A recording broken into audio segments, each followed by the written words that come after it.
Dios te bendiga mucho. Soy Juan Emilio Morales Dávila y pastoreo la Iglesia Cristiana Discípulos de Cristo de la comunidad Juan Sánchez en Bayamón. Le doy la bienvenida a este momento de compartir la palabra de Dios, la Biblia. Quiero leer un pasaje que aparece en el Evangelio de Lucas, en el capítulo 5, los versos 17 hasta el 26, y dice de la siguiente manera: Aconteció un día que él estaba enseñando y estaban sentados los fariseos y los doctores de la ley, los cuales habían venido de todas las aldeas de Galilea y de Judea y Jerusalén, y el poder del Señor estaba con él para sanar. Y sucedió que unos hombres que traían en un lecho a un hombre que estaba paralítico, procuraban llevarle adentro y ponerle delante de él. Pero no hallando cómo hacerlo a causa de la multitud, subieron encima de la casa y por el tejado le bajaron con el lecho, poniéndole en medio delante de Jesús. Al ver él la fe de ellos, le dijo: hombre, tus pecados te son perdonados. Entonces los escribas y los fariseos comenzaron a cavilar, diciendo: ¿quién es este que habla blasfemias?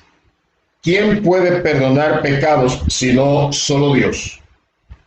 Jesús entonces, conociendo los pensamientos de ellos, respondiendo les dijo: ¿qué caviláis en vuestros corazones?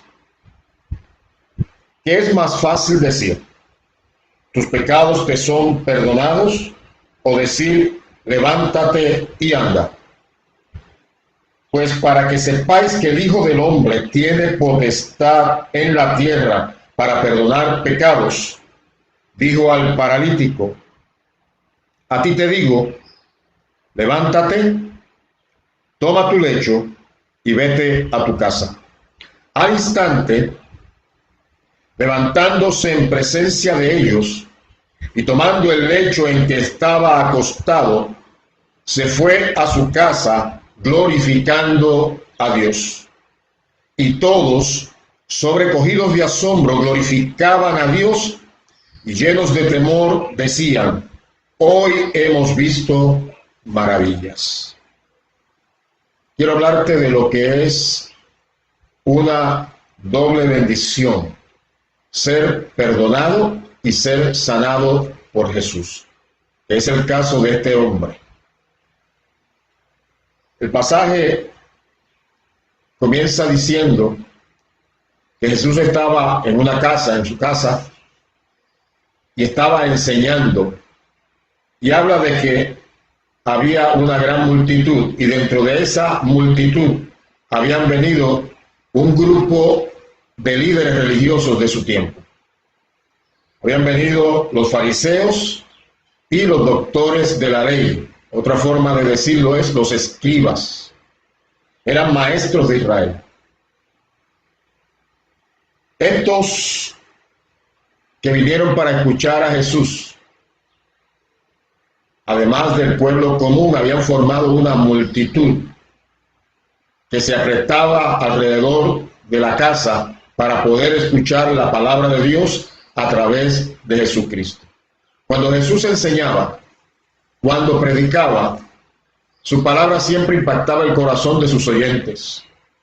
La Escritura afirma y dice que enseñaba como quien tiene autoridad, y afirma el texto bíblico: no como los escribas y los fariseos. Los escribas y fariseos tenían la responsabilidad de relacionar al pueblo con Dios, enseñarles la ley, enseñarles la palabra, que en ese momento era el Antiguo Testamento. Así que Jesús llega como rabino, como maestro, como uno que tomaba la Escritura y le daba el sentido correcto de interpretación, porque la conocía muy bien y él mismo, por medio de su espíritu, la había inspirado. En ocasiones tuvo que enseñar y decía: oísteis a los antiguos que fue dicho, no matarás. Y luego hacía una reinterpretación de lo que entendían comúnmente y las enseñanzas que se daban comúnmente, y levantaba ese mandamiento, lo ponía en una altura mayor y decía: cualquiera que se enoje contra su hermano ya es culpable de juicio. Así que no tenía que mediar necesariamente un asesinato para decir que era culpable delante de Dios, sino con solo enojarse, con solo guardar rencor, entonces ya se era culpable de juicio. Y así Jesús tomaba las enseñanzas que eran comunes para el pueblo y las ponía en su justa perspectiva para que el pueblo pudiera entender la verdad de Dios de manera clara y precisa. Así que Jesús está enseñando y está dentro de una casa y hay una multitud alrededor, y entre ellos están los fariseos y los doctores de la ley. Los fariseos estaban allí y dice el texto, el verso 17 en particular, que estaban sentados frente a Jesús los doctores de la ley y estaban también los fariseos. Dicen, los cuales habían venido de todas las aldeas de Galilea. Y cabe señalar y destacar ese punto en particular. Da la impresión de que cuando vinieron a esa casa donde Jesús estaba y estaba enseñando y había una gran multitud, da la impresión que habían venido para vigilar, para espiar, posiblemente para conspirar contra Jesús, buscar alguna palabra que Jesús dijera que no hallara cabida en sus corazones, de modo tal que pudieran señalarle, pudieran acusarle y entonces poder ir contra él con mucho mal. De todas las aldeas de Galilea, y señala de Galilea, de Judea y Jerusalén. Cuando personas que tienen unos mismos intereses se juntan, y se juntan de esta manera, detrás de ello hay una conspiración. Más adelante podremos verlo en el texto. Así que están reunidos, y una de las cosas que afirma el evangelista Lucas es que el poder del Señor, el poder de Dios, estaba con Jesús para sanar. Es evidente entonces con esa expresión del verso 17 que no solamente Jesús estaba enseñando, sino que estaba haciendo milagros, que estaba haciendo portentos. Anteriormente los estaba haciendo y aparentemente luego de las enseñanzas que daba, acostumbraba a hacer milagros y señales. Así que la gente estaba allí en expectación de qué iba a acontecer. Cuando Jesús está enseñando, llegan unos hombres cargando a una persona en un lecho, en una camilla,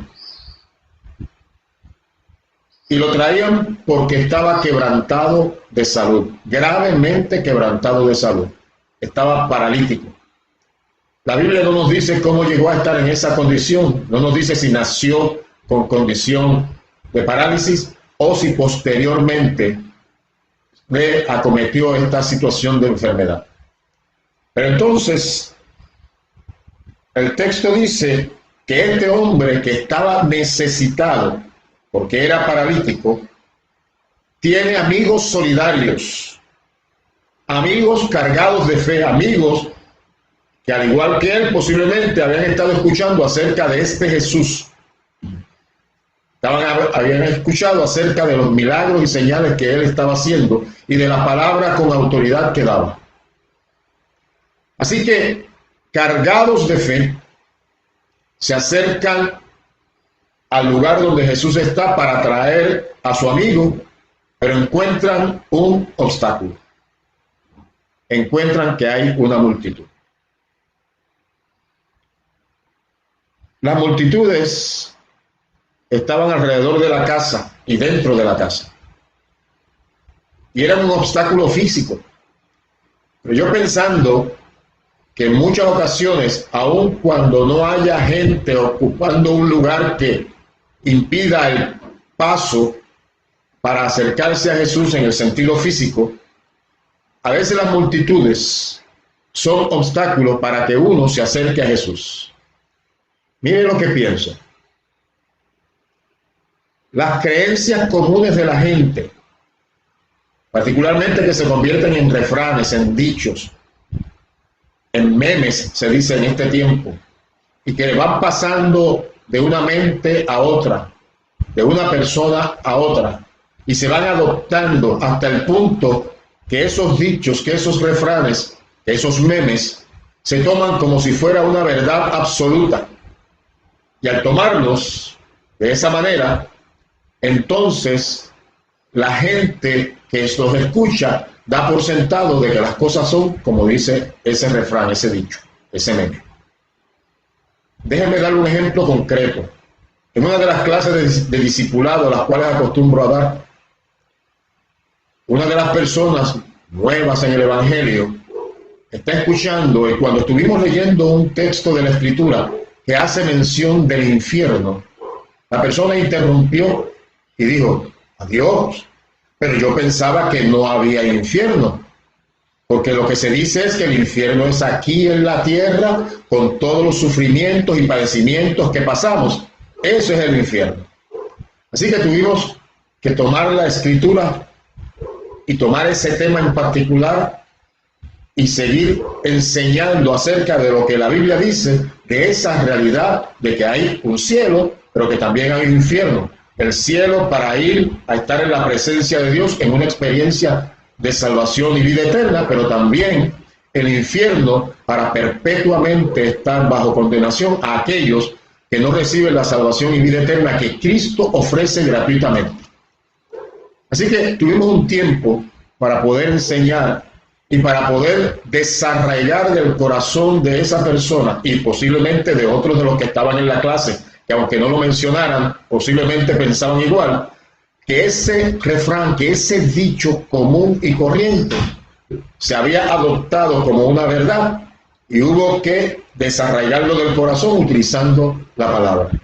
De esa manera, las multitudes, con su manera de pensar, sus filosofías, sus dichos, sus refranes, sus memes, pueden ser un obstáculo para que gente se acerque a Jesús, porque contradicen lo que es la verdad de la palabra de Dios. Como ese ejemplo hay muchos más que podría dar. Ahora bien, déjenme dar uno más. La religión de las multitudes a veces es común entre ellos. La gente adopta experiencias religiosas y enseñanzas religiosas y la va pasando de generación en generación a su propia familia. Recuerdo cuando yo estaba niño, bastante, no tan pequeño, pero niño, acostumbrábamos los hermanos y los primos a ir a casa de mi abuela y hacíamos un tiempo juntos allá durante el día, especialmente en vacaciones cuando no había clases.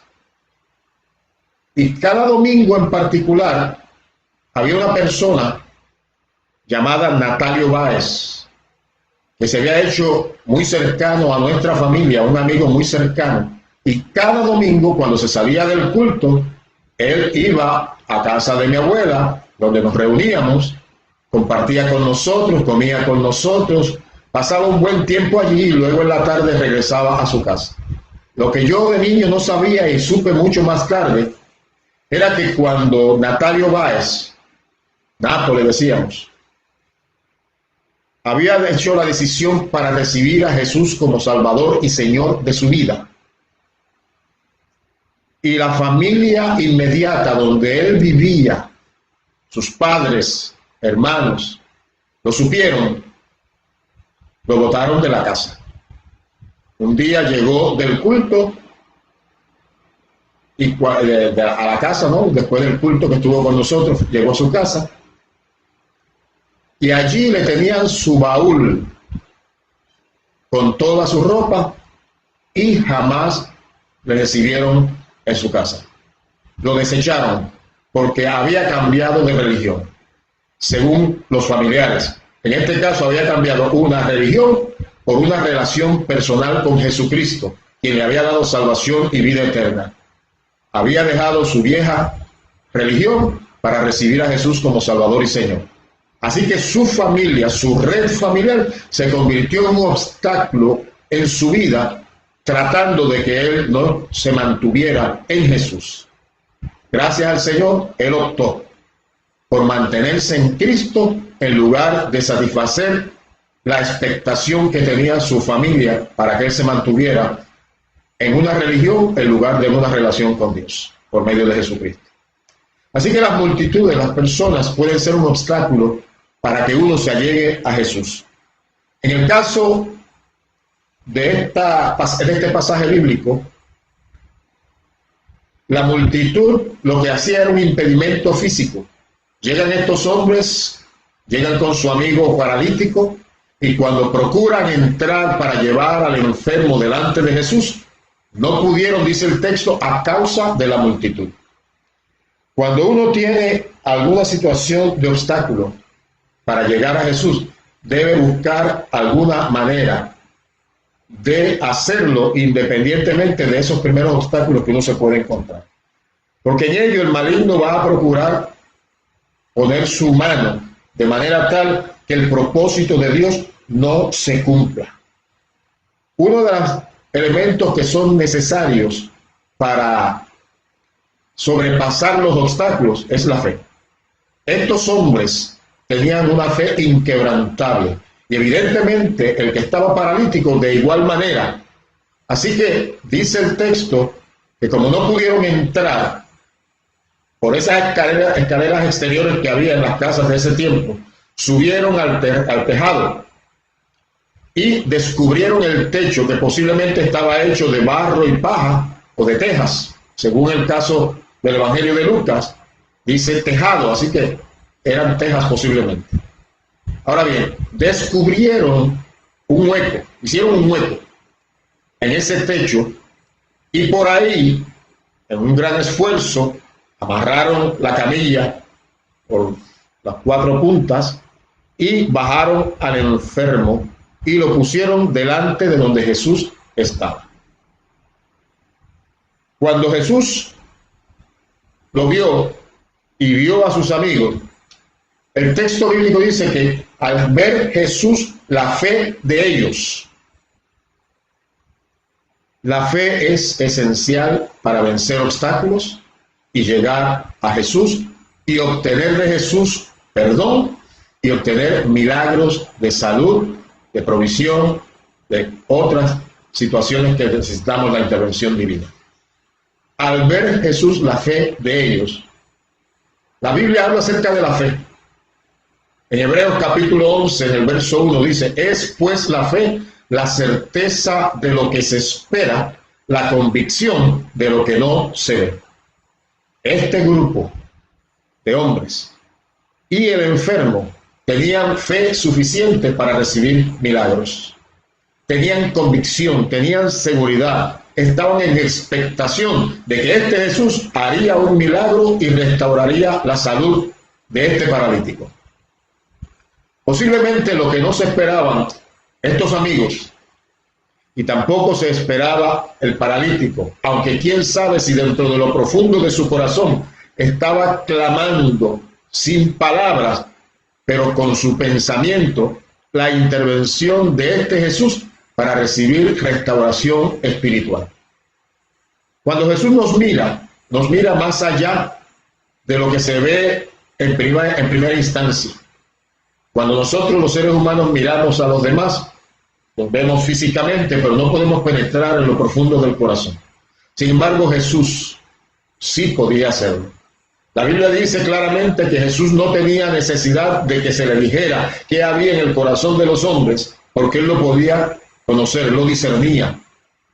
Así que, cuando ve al paralítico, ve a este hombre, ve más allá de su condición física, ve su alma y su espíritu. Estaba quebrantado, estaba deshecho, estaba dominado por el pecado, un pecado que no había sido perdonado. Y cuando digo un pecado, no es que uno solo, sino el asunto del pecado en la vida del ser humano con sus múltiples manifestaciones provoca angustia, provoca sentido de culpa, provoca vergüenza, provoca una expectación de juicio y de condenación. Así que Jesús miró la mayor necesidad de este hombre y atendió primeramente ese asunto. Dice la Biblia, al ver Jesús la fe de ellos, dijo al paralítico, tus pecados, dijo, hombre, tus pecados te son perdonados. Es interesante que Lucas usa una expresión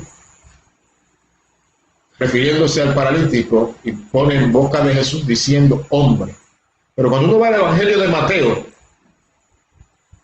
uno va a encontrar que en este pasaje paralelo, Jesús expresó lo siguiente: no temas, hijo, tus pecados te son perdonados. Qué maravilloso es saber que Jesús nos trata con cercanía, con familiaridad. Hijo, no temas, hijo, tus pecados te son perdonados. El amor del Señor por cada uno de los seres humanos es extraordinariamente grande. Su interés es hacernos bien. En primer lugar, que seamos perdonados, que como consecuencia del perdón seamos restaurados en una relación con Dios Padre, con Dios Hijo y Espíritu Santo. Y que en esa relación con Dios podamos obtener bendiciones para nuestras múltiples necesidades, las del alma, las del cuerpo, las del espíritu. Cuando Jesús ofreció el perdón a este hombre, imagino que dentro de su corazón hubo un salto de alegría. Cuando digo salto no me refiero físico, sino que su alma y su espíritu se regocijaron, porque por aquello que más pesaba sobre su vida, aún sobre el quebranto físico, sobre la parálisis, era su condición espiritual y estaba siendo resuelta por Jesús en ese mismo instante. Sus pecados estaban siendo perdonados. Se acercaba a la vida espiritual relacionada estrechamente con Dios por causa del perdón. El perdón produce paz. El perdón produce libertad. El perdón produce gozo. El perdón produce fortaleza espiritual. Cuando hay carga por el pecado, uno está languideciendo espiritualmente, uno se arrastra espiritualmente, uno quisiera disfrutar la vida. Sin embargo, la condición de pecado, de culpa, de vergüenza, de expectación de juicio, hace que no se pueda vivir en el aquí y ahora una vida abundante. Y Jesús ofreció para personas que creen y le reciben, dar no solamente vida abundante en el aquí y ahora, sino vida eterna. Cuando este hombre recibió esa experiencia de perdón, inmediatamente aquellos que habían llegado allí, líderes religiosos, fariseos y doctores de la ley, los maestros de Israel, que se habían dado cita y que evidentemente habían llegado como espías y con un ánimo de conspiración contra Jesús. Habían venido de todas partes, de Galilea, de Judea, de Jerusalén. Y estando allí posiblemente en primera fila para estar cerca de Jesús y escuchar de primera mano lo que él decía, inmediatamente dentro de sus corazones pensaron esto: ¿quién es este que dice blasfemias? Solamente Dios puede perdonar pecados. Les dije hace un momento atrás que Jesús no tenía necesidad de que se le dijera qué había en el corazón de los hombres, porque él lo conocía. Inmediatamente Jesús, conociendo los pensamientos de ellos, Dice la Escritura que les respondió y dijo: ¿por qué caviláis en vuestros corazones? ¿Qué caviláis en vuestros corazones? Luego les dice que es más fácil decir: tus pecados te son perdonados, o decir: levántate y anda. Si uno le pone atención a esa pregunta, la respuesta a ella sería: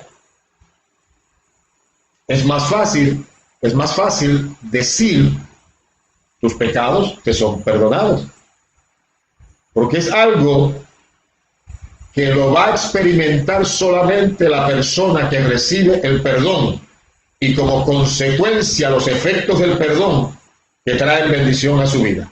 Sin embargo, todos los que estaban allí alrededor no podrían de ninguna manera evidenciar que esa declaración de perdón estaba siendo efectiva. Con esto tengo que decir lo siguiente: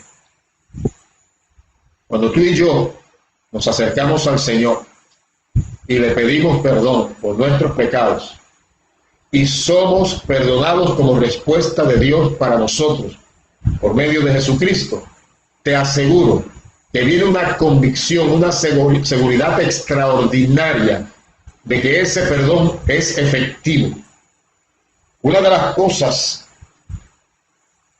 que uno puede afirmar es lo siguiente: ¿cómo uno lo puede saber? ¿Hay que sentir algo en particular?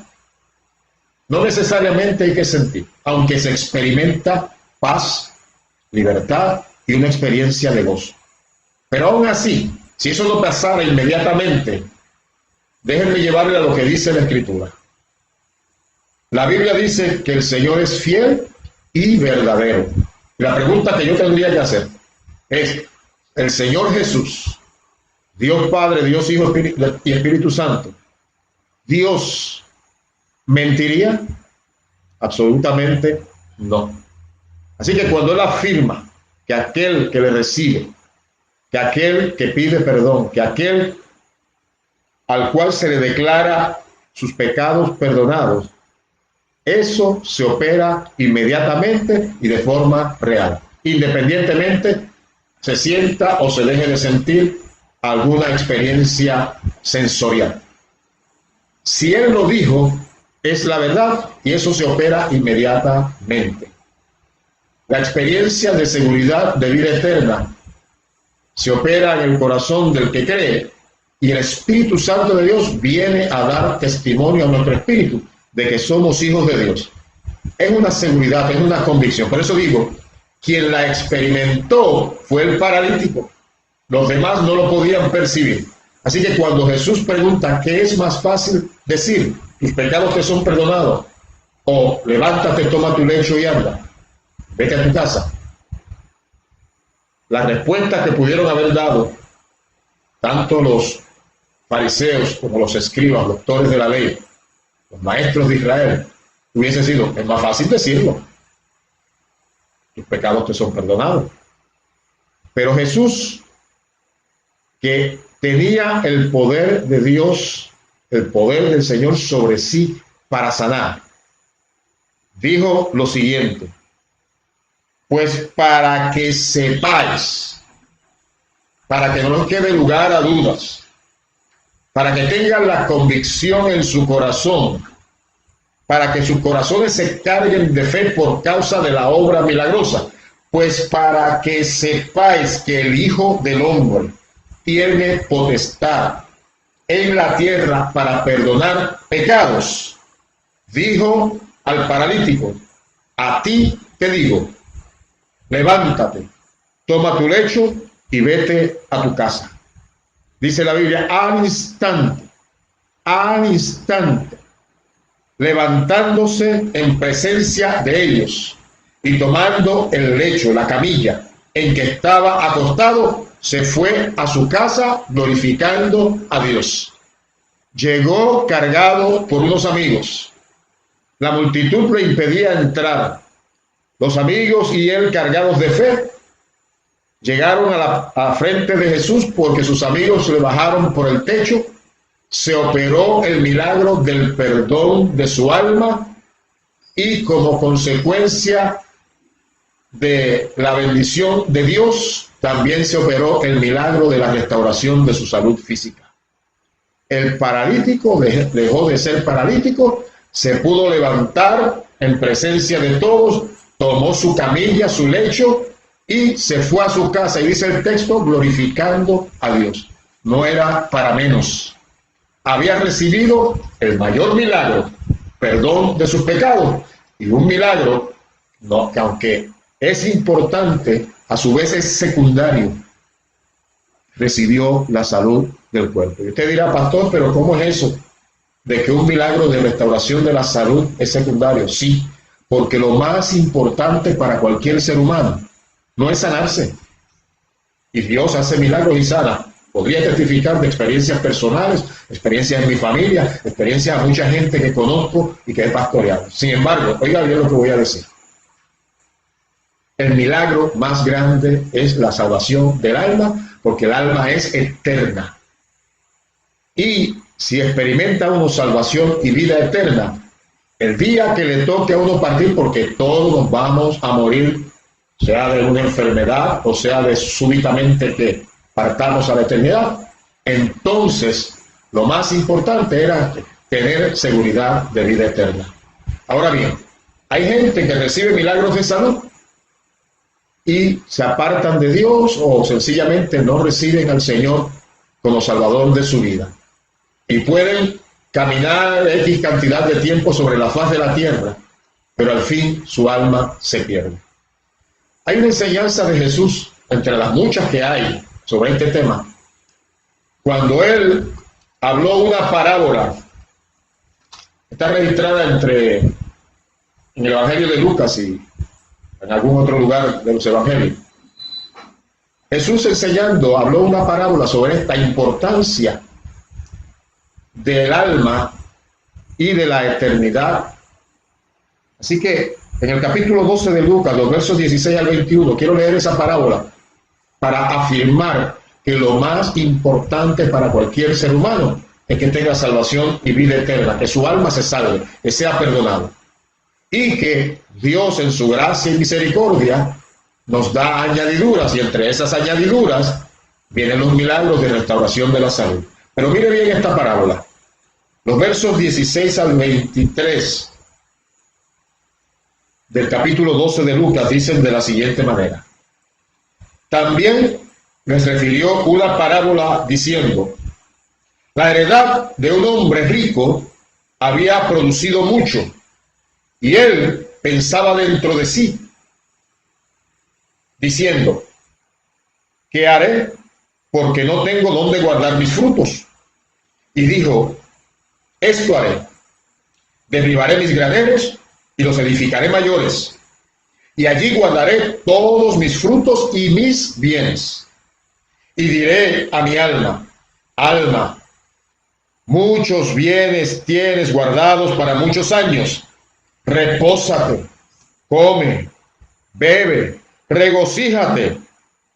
Pero Dios le dijo, necio, esta noche vienen a pedirte tu alma, y lo que has provisto, ¿de quién será? Así es el que hace para sí tesoro y no es rico para con Dios.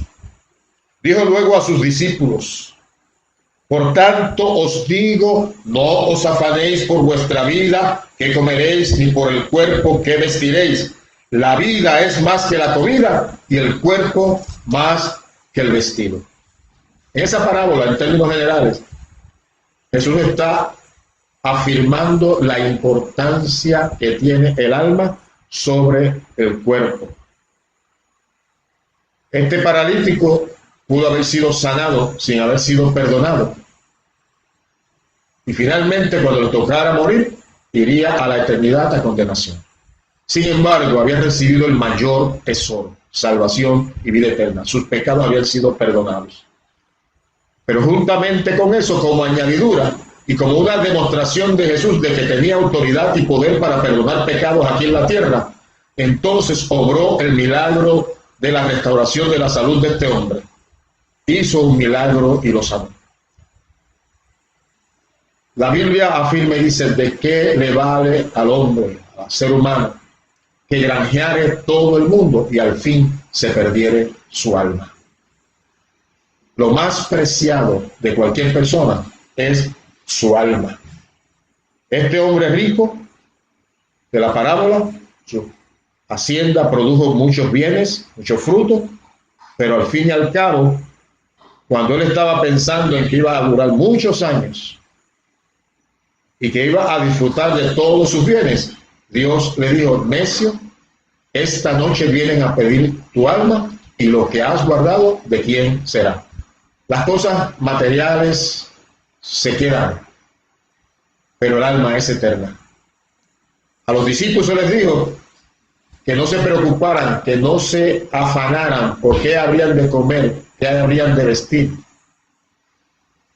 Porque si sigo leyendo el pasaje, dice que cada día trae su propio afán, y que Dios viste los lirios del campo de una forma más hermosa que como se vestía Salomón, que era un hombre riquísimo, y que las aves del campo, que no trabajan, que no hilan, Dios las alimenta. Cuanto más a nosotros, los seres humanos, que somos el especial tesoro de Dios, que somos la corona de la creación. Así que lo que nos conviene a nosotros, en primer lugar, es establecer una relación con Dios Padre por medio de Jesucristo para recibir perdón de nuestros pecados y aprovechar la oportunidad que la gracia y la misericordia y el amor de Dios para con nosotros tiene añadiduras, y entre esas añadiduras no están solamente los bienes materiales económicos para vivir aquí en la tierra, sino también los milagros de salud. Quiero decir que en el momento particular en que estos fariseos y doctos de la ley comenzaron a pensar en sus corazones, a cavilar en sus corazones acerca de una crítica con relación a Jesús, diciendo que era un blasfemo, que solamente Dios podía perdonar pecados, y Jesús les demostró que podía no solamente sanar al enfermo, sino también perdonar los pecados, se reveló con esos pensamientos y con lo que Jesús les dijo, que la razón de ser por la cual habían venido para estar frente a Jesús y escucharle era espiarle y era conspiración. Yo me pregunto si hay gente que cuando se acerca a un lugar, a un templo o a un lugar donde se está enseñando y predicando la palabra, si la actitud es una actitud sincera, genuina, de querer escuchar la palabra de Dios y recibir los beneficios que ésta trae, o si al igual que los fariseos y los doctores de la ley se acercan a estos lugares para escuchar una palabra y buscar en dónde se falla, en qué se dice que no es conforme a lo que entiendo o creo, y entonces traer una palabra de crítica. Esas personas sencillamente están perdiendo su tiempo, y cabe la posibilidad que pierdan también su alma, que vayan finalmente a condenación. Por eso mi invitación en esta hora es la siguiente. En primer lugar, acércate a Dios por medio de Jesucristo, solicita su perdón y la restauración de tu alma, de manera tal que puedas experimentar ese perdón, la libertad, la paz, el gozo, la fortaleza que viene de Dios. Puedas experimentar lo que la Escritura afirma y dice: salvación y vida eterna. Jesús lo dijo de esta manera, aparece en Juan capítulo 6, verso 47. De cierto os digo, el que cree en mí tiene vida eterna. Si uno cree en el Señor, inmediatamente se opera salvación y vida eterna. Y ese ofrecimiento del Señor es veraz, es sincero, y lo podemos creer, lo podemos recibir. Lo otro que podemos también pedirle al Señor es que intervenga en nuestra salud y haga milagros, haga restauración de nuestro cuerpo. Este paralítico recibió una doble bendición. Fue salvado, fue perdonado, y entonces también recibió el milagro de la salud. Eso también lo ofrece el Señor para ti, para mí y para todos los que creemos. La fe produce milagros. Cuando se cree en el Señor, los milagros se dan. Déjenme decir una última palabra antes de invitarte a orar. Los milagros producen fe. Los milagros producen asombro, producen adoración a Dios y también producen temor reverente. Mire ese verso 26 del capítulo 5 de Lucas. Lucas 5, 26 dice: y todos, sobrecogidos de asombro, glorificaban a Dios y llenos de temor decían: hoy hemos visto maravillas. Se produjo en ellos fe, asombro, adoración a Dios y temor reverente. Cosas que son necesarias para establecer una relación sana con Dios. A mí me parece que el resultado de ese milagro de perdón y de sanidad física produjo en los demás que estaban allí de manera sincera, de manera genuina, una experiencia de fe, y tiene que haberse producido también en ellos otros milagros, porque Jesús su ministerio no lo terminó en ese momento. Y como le dije al principio, acostumbraba no solamente a predicar y enseñar, sino entonces a orar por la gente y a hacer milagros. Yo estoy convicto en mi corazón de que inmediatamente después de este milagro ocurrieron muchos más en ese lugar. Quiero invitarte a orar en dos direcciones. Número uno, para recibir a Jesús como Salvador y Señor. Y número dos, para pedirle a Dios un milagro en tu vida, sea de sanidad del cuerpo, sea de provisión, sea de solución de algún problema. Te invito a que repitas conmigo esta oración. Padre, en el nombre de Jesús me acerco a ti. Pido perdón por todos mis pecados. Reconozco que soy pecador y que tengo mi alma consternada por causa del juicio que se avecina para los que no se arrepienten, y tengo seguridad y convicción de ello. Por lo tanto, te pido perdón. Gracias porque tus promesas son fieles y verdaderas, y al hacer esta oración pidiéndote perdón, tengo la convicción de que me has perdonado. También, Señor, pido que intervengas en mi salud.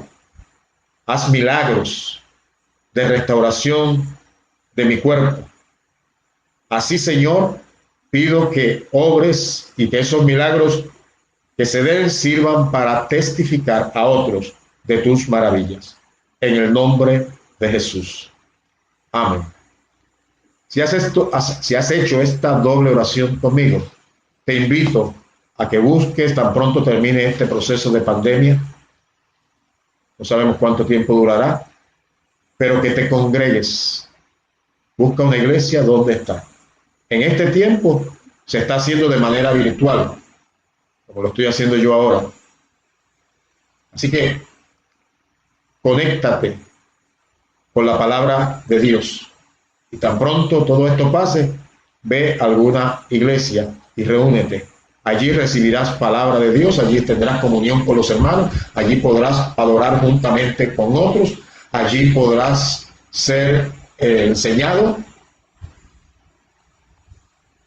Así que te invito a que lo hagas. Dios te bendiga.